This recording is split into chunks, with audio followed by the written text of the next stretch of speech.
Ready? Mr. C is doing number three, number Mr. seven. Caesar. Good morning once again, Lagos. This is Smooth 98.1. Love music, love life. It's time for Freshly Pressed 981, where we bring you detailed analysis of stories making rounds in the dailies. It's the Smooth Breakfast with Shoko Martins and Kaidi Baker. Yes, and Freshly Pressed is on for the next half hour. Yes, it is. It is. So here we go. You want to be a part of our conversation? Please use the hashtag FreshlyPressed981 across all platforms. That's on Twitter and also on Facebook, everywhere really. Freshly Pressed 981, and also you can send us WhatsApp messages. Send them to 0809 444 0981 to be a part of our conversation this morning. And you can go up on youtube.com/smooth981 FM Lagos to watch the live stream and leave your comments up there as well because we will be reading them out. Now, joining us through our conversations is, of course, Wade Hime. Good morning, Wade. Good morning, Kade. Good morning, Shopper. Good morning. Good morning, Lagos. And surprisingly, Mr. C. Good to have you here, Mr. C. Good morning, Mr. C. Good morning, Kennedy. Good morning, Shopper. Good morning, Wade. Good morning, Lagos, and by extension, the world. All right. Nice. So let's jump right into it. Let's start off with the story. The first one from Punch newspaper. This one comes to you, Wade. It says, after 8 months decline, inflation rises to 15.63%. Now, federal government's 2022 target is shaky. Now, this headline a bit sounds scary. What do you make of this? Well, I don't think it's scary. It's expected that during the Yuletide, especially in December, with so many people chasing so many things, and the supply line is not as high as it should be during the year, then inflation usually goes up a bit. The rise wasn't too bad. It was I think 0.23 points, to increase to 15.63. But when you compare it to 2020, excuse me, it was much better, because 2020 was really the year of COVID. So what this tells me is that the world is beginning to get some form of normalcy. So I don't think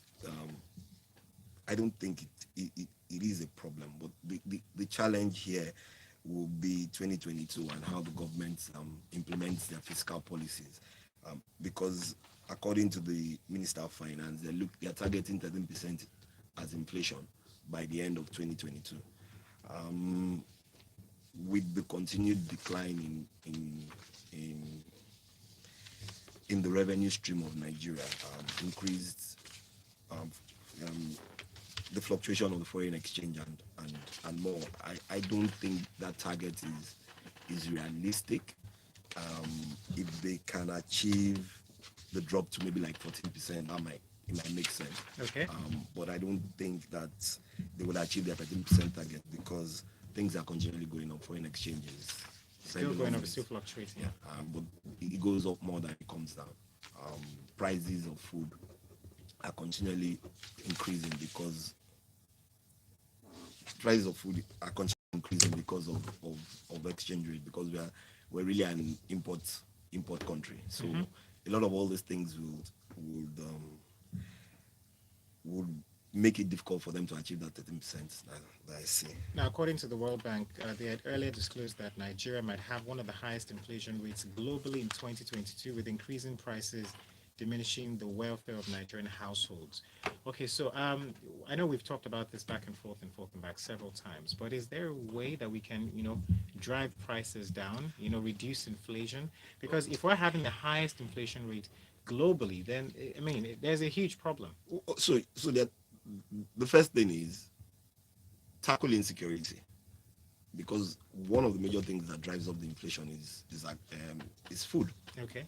Prices of food. So when you tackle insecurity, tackle the issue of logistics of moving food from one place to the other, with all the threats of banditry, threats of don't bring this to this place and so on. So you expect that these things, commodities, would also become scarce. We're not even talking about the weather, okay, which can also affect food. So once the prices of food continues to go up north, meaning it continues to rise, the inflation definitely will continue to rise as well. So that's why I find it a bit difficult to agree that that 13% inflation rate that the federal government is targeting will be realized. So, in one word, what you're saying is tackle inflation, fix the road networks, and also Tackle insecurity, and fix the logistics, yes, and then you might just start to see a bit the of crashing movement. prices. All in a day's work, isn't it? Well, make sure you send your WhatsApp messages into 0809 444 Now, Wadi, I'm coming to you for this next story in from the Guardian newspaper. Stakeholders fault Agric Ministry's 2022 budget allocation, having once again uncovered budgetary allocation of 630 million naira for the construction of public toilets in rural areas.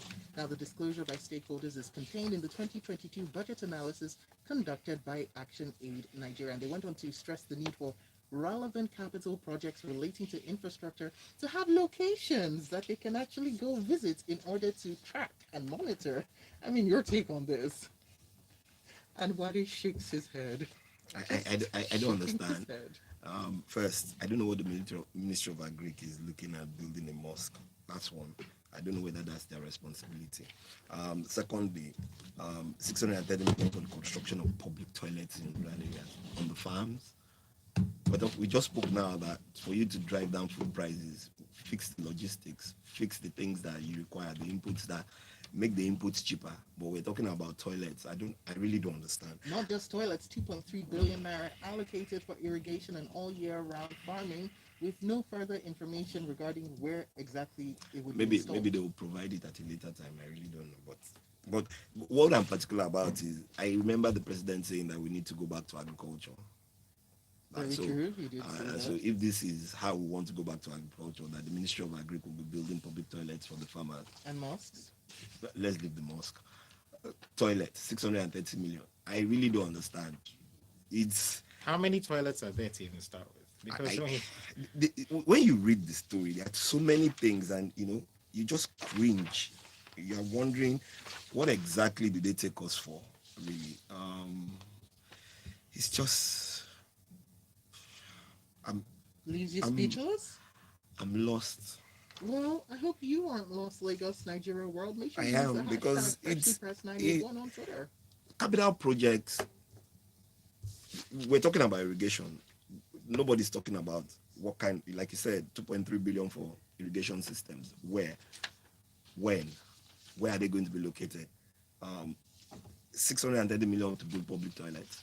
I really don't understand. okay, so the question is, can these things be challenged? Because if you're putting out these numbers and okay, so we don't agree with the numbers, right? We don't agree with all that's put out there. Can they be challenged? Oh yes, they can be challenged. So the question now is, so there's the office of the Auditor General. There's the office of the budget office itself. Should start asking these questions: where, why, how, what are they for, who are they for, how does this improve the system of agriculture in Nigeria? So if we're not doing this, but it's good that all these things are coming out, because at the end of the day, what it then tells us as Nigerians is we should ensure that we are not just looking at the budget figure as a whole, but we should know the details, because at the end of the day, even if, okay, so let's even agree that they're going to build the toilets. If they spend the 630 million, how many toilets are they building? Where are they building them? And when you say at the end of the day, Wadi, at the end of the day, what exactly is the ministry's role? Is it not to ensure, well, you know what?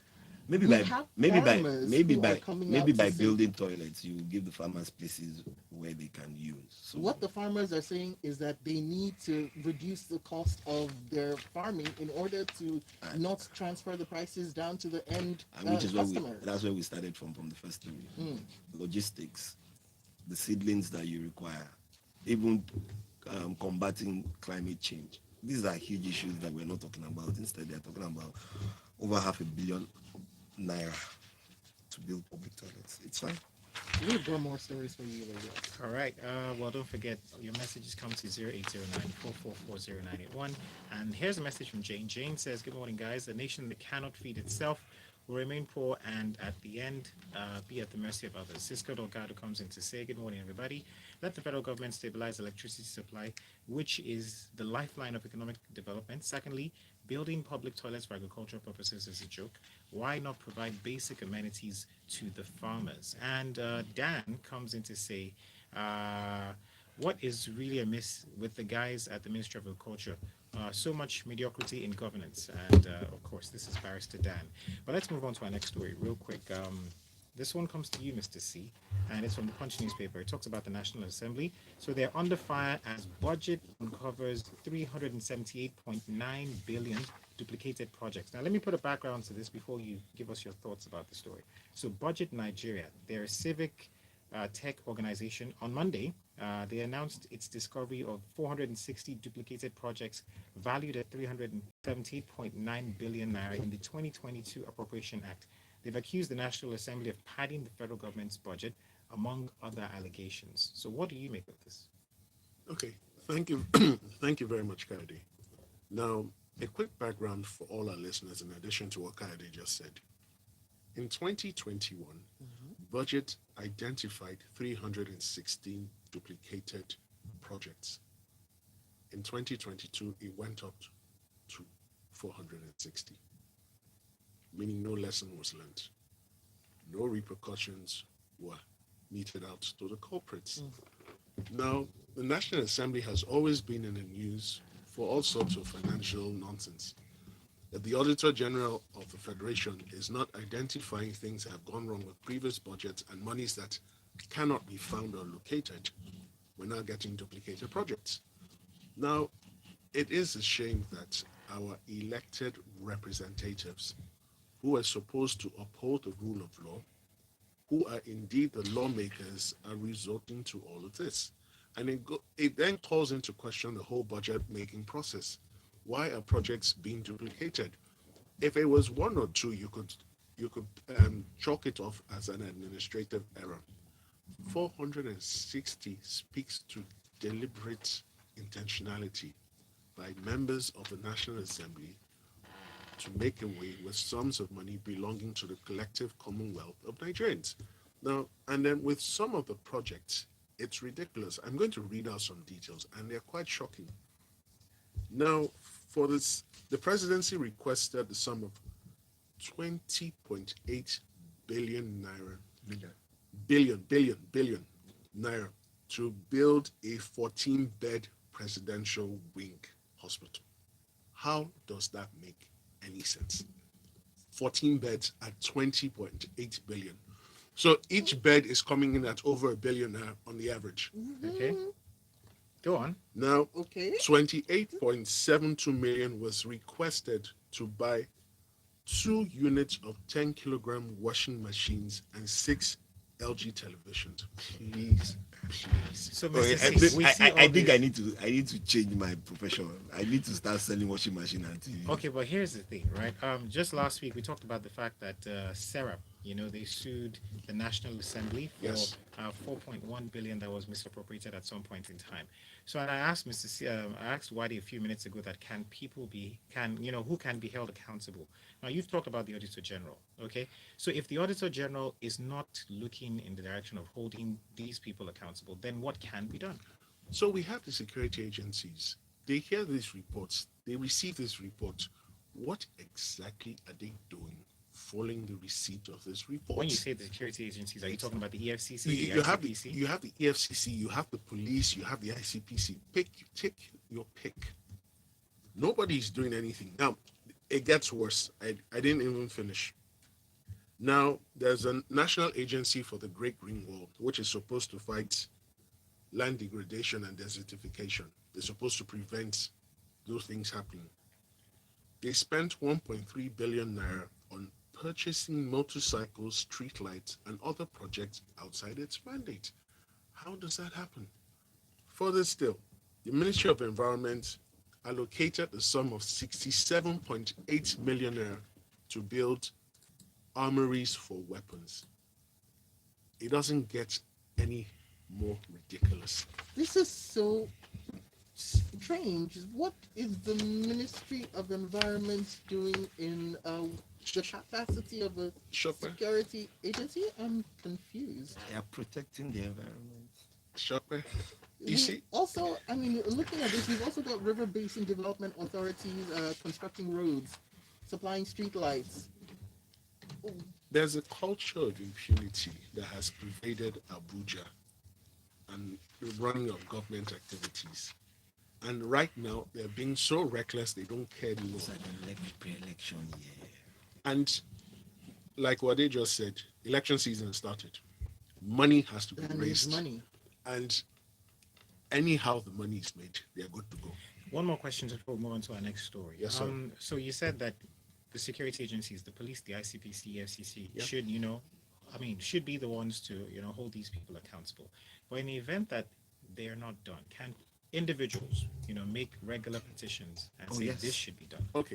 Under the law, an individual can approach the Minister of Justice to apply for a private fiat to conduct criminal actions against the people responsible.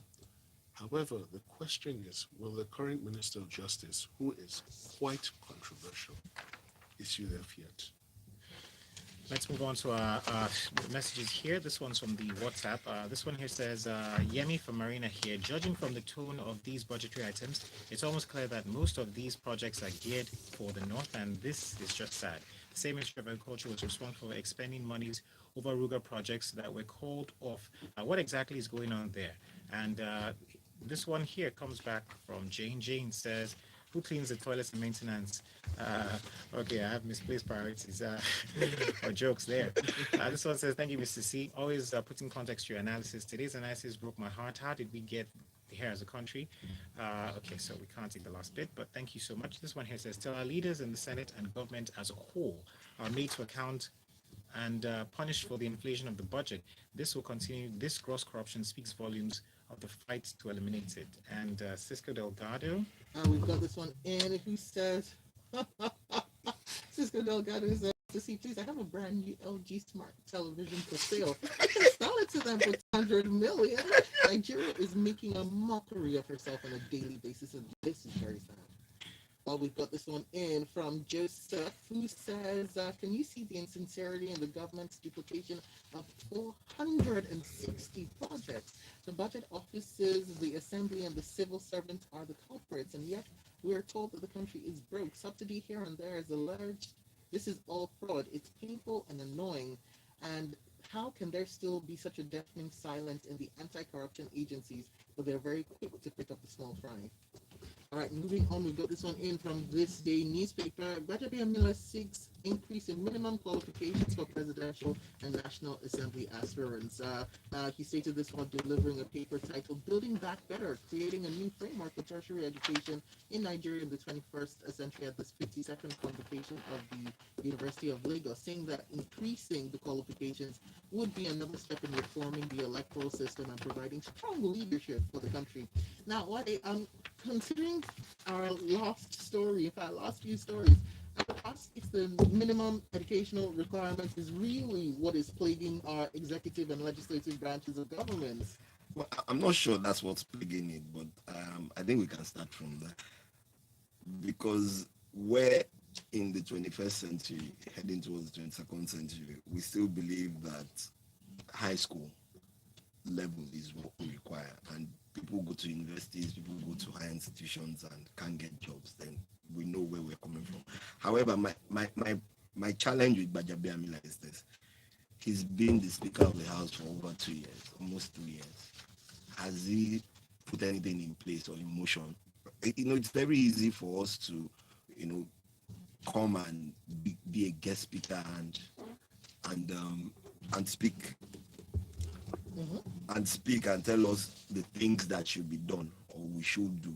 But what are you doing? You're the Speaker of the House. Have you asked for a constitutional review of this?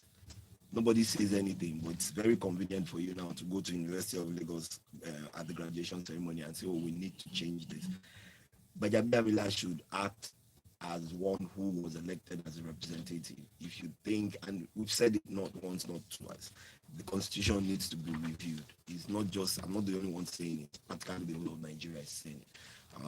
Every time you hear the analysis. Every time the issue of constitutional review comes up. Because this is an issue of constitutional review. And he's making a speech and telling us that we need to work in the 21st century. Let him start by ensuring that he puts up the bill and you should change the constitution. Mr. C, I was just going to chip in two things on the back of what Wade had said. One, these qualifications were deliberately set very low. And Yeah. this is very misleading. You can actually contest for the office of president with a primary school leaving certificate. That's true. It doesn't even have to be secondary school certificate. And it was designed deliberately to aid some Nigerians from certain parts of the country. No, not just some Nigerians of today. It was designed to aid those who set it up, the former military people who were there in power. In addition, a psychiatric test must now be mandatory. We have a lot of lunatics roaming around the corridors of power. No, seriously. Mr. C. Yes, no, this is serious. I'm being very serious. I want pardon your French on this one. Unless Are you- diagnosed, you will have to say Are you a this doctor? in You're a your lawyer, opinion. Mr. You C. see, As a lawyer, In your opinion. not a member of the medical profession. when you read Thank you very much. consistently what they get up to, you don't need a scientist or an oracle to No, tell you. No, you you need a don't. psychiatrist. No. You need a Well, at the same time- You need a psychiatrist to tell you. Thank you. Not a You scientist. need a not a rocket diagnosis. scientist. Not, but Please no. do remember. But it's for- all in your monitoring opinion, by speed. the way. Yes. Real quick, just because of our time, we need to dive into the next story. Please go on. But I see that Wadi has something important you have to say in No, one word. like I said, Bajabi Amila has been speaker for almost 3 years. Okay. So don't go around, for one prepared speech and reading it to young people and telling them, oh, we should change what is in the constitution. Act as a speaker. We do Put seem those to things in have your- a pattern right now of these lawmakers, government officials coming out to in these milieus of speaking Sure, to students. to It's say an things that- election, pre-election year. This election is 12 months away. Let's That's take some all you messages have to up on say. our YouTube platform. It's youtube.com/smooth981FM Lagos. And this one here says from Joy Ukaha, says a billionaire for one hospital bed. How is this place a country? Tell me. She further says, no one is ever held accountable in Nigeria. This is why I don't see this place as a country. Forced living together. And this one here says, Babafemi Onokweson says, Mr. C, in its usual apt manner, exposes the shambolism, mediocrity, and impunity that has pervaded the excuse for okay. These guys in Abuja seem to have lost. Okay, I see where you're going with that, but thank you so much for your messages. Thank you. And also to your comment about allowing Mr. C to express his emotions. No, but what we want is his analysis. Thank you so much. More messages up on our WhatsApp platform. Shopper, you want to take this? All right, let's do that. Maybe says only restructuring and independent states can save this nation. Mediocrity in the National Assembly, and that's all Nedu has to say. While we have this one, Emma from Ikeja says, so for those of us advocating for the removal of fuel subsidies so that we can have money to, in quotation marks, build roads and hospitals, well, guess what? We never see anything. When the subsidy money enters, they will buy flat screen television for 1 billion naira. Sarati says, if the FG wants to spend billions to build a 14-bed presidential wing clinic, what happens to Asuro Clinic? Has it expired? Nigeria? Okay, so Ken comes in to say, good morning, everyone in the studio. All this can happen in this country because there's no consequences for criminality and for the security issues in the country. It's a shame because the situation got worse under the former general, aka Mr. Integrity. May God help Nigeria. Real quick, let's move on to our next story. It talks about vaccinations, right? So the workers kick against the FCT, kick as FCTA bars unvaccinated staff from offices. Now, to put a context to this, the Federal Capital Territory Administration on Monday barred workers and visitors without proof of vaccination or negative PCR test done within 72 hours from accessing its offices. And they've talked about this last week, so they're enforcing it now. But it speaks to the fact that some people are saying they're violating their rights. But what do you make of this story? Well, maybe Mr. C will tell us about their rights and then being able to go to court. That one is a certainty. They can go to court and challenge it. But I do think organizations have a right to tell you what they want within their space. And if the federal government itself had announced, I think it was sometime last year, that if you were not vaccinated at a particular point in time, you will not be able to enter government offices, then I guess they're enforcing it. But my major challenge here, and I'm going to be very brief, is when the spokesman, the senior special assistant on monitoring, inspection, and enforcement of the FCT, Ikaru Ita, said the enforcement will be sustained to ensure maximum. He says that you must bring the physical card. It is ridiculous. So you can't even take a card you can't take a picture of your card on your smartphone. If you have your number or you have the barcode, just place it on your phone. Your names will come out. So I really don't understand what he's talking about, that someone has to bring his fiscal card. There's a website where you can check these things. Why are they so lazy? And why do we still want to live in the 18th century when we're going towards the 22nd century? So that's my problem with this. You go out there and say, oh, if you don't bring the fiscal card, people have their cards, their vaccination cards on their phone. I have mine on my phone. If you're traveling, you can use your phone, and once you enter it, your details are there. So it's ridiculous when he says, oh, they must bring a fiscal card. We want to see the fiscal card. We don't want anything that is forged. So are you telling us now that the information on the national website is forged? Because that's the impression I will get when you tell us that it has to be fiscal card or nothing. All right. Thank you very much for that. We want to move to the next story. Okay, our next story comes in from the Punch newspaper. ASU and NMA not recognized labor unions. Just very quickly going into this story, this is according to the head of the Civil Service of the Federation, Dr. Folashade Yemi-Esan, who on Monday said the Nigerian Medical Association and Academic Staff Union of Universities, as well as their affiliates, were not recognized labor unions in the public service. Mr. C, we don't have too much time, so let's just quickly get your thoughts on this. Okay, so very quickly, this is a very interesting statement by the head of the civil service. You've been dealing with these bodies for years, if not decades. All of a sudden, you now realize they're not recognized labor unions. What does that even mean? Now, what I see here is they're tired of the stress these bodies give them. So they're trying to break their influence and their reach by creating parallel unions for employees within the employ of the federal government and the state government. Now, whether this will work or not remains to be seen, because membership of associations is voluntary. Are you going to compel federal government employees who belong to these two unions to forcibly join the created government setups? Oh, now that's an interesting. Because I don't know how they're planning to populate the bodies they want to set up. And in wanting to set up those bodies, monies we do not have, monies we cannot really afford to waste will be spent setting them up, only to be challenged in court, and the court may strike it down. No, this is very interesting, especially considering the fact that February is just around the corner, after having postponed their deadline to go on strike till February. Let's see if at all this will have any sort of So, consequences. Shock, but you see why they do not trust the government. You see why there's a trust deficit. You are talking to bodies, you haven't fulfilled the voluntary promises you made. You are now taking steps to create and break their ranks. How are they supposed to trust you? Thank you very much for that. We're totally out of time, but we're going to take this last story in passing, and we just want to have one sentence from each of you, please. Okay, so from this day newspaper, banditry not ending in Zamfara anytime soon. That's to you, Wadi. And also, finally, Mr. C, this one's to you. Shoot to kill anyone attempting to attack prisons. This is from Araba Shola. It's from the Guardian newspaper. So, Mr. Wadi, let's have you first. Matawale, based on his vow, should just release the names of the acts. He should release the names of the people he says are causing the havoc of banditry. Okay. It's very Who, by simple. the way, have turned into protectionists because they are now demanding up to 24 million naira in obligatory tax from the local governments in Zamfara So that he are should- terrorizing. So since he And by the knows way, them, he let's should say just give us. terrorists. Yes. Okay, no, Yeah, they are no because longer they have been bandits. They've labeled been terrorists. They are now. terrorists. they've been gazetted as terrorists. So he should just name the people who are funding the terrorists. Mr. C? Very end. I share similar thoughts, and he should resign. Matawale should No, I'm resign. talking about. He's talking about the I'm talking about shooting. shoot to Mr. shoot Street aside. conversation stop. Okay, now, but, question 8. Yes. One statement. It's a regrettable statement that should not have been made. You should aim to disable or immobilize the attackers and not shoot to kill. All right. thank you very for your much. analysis.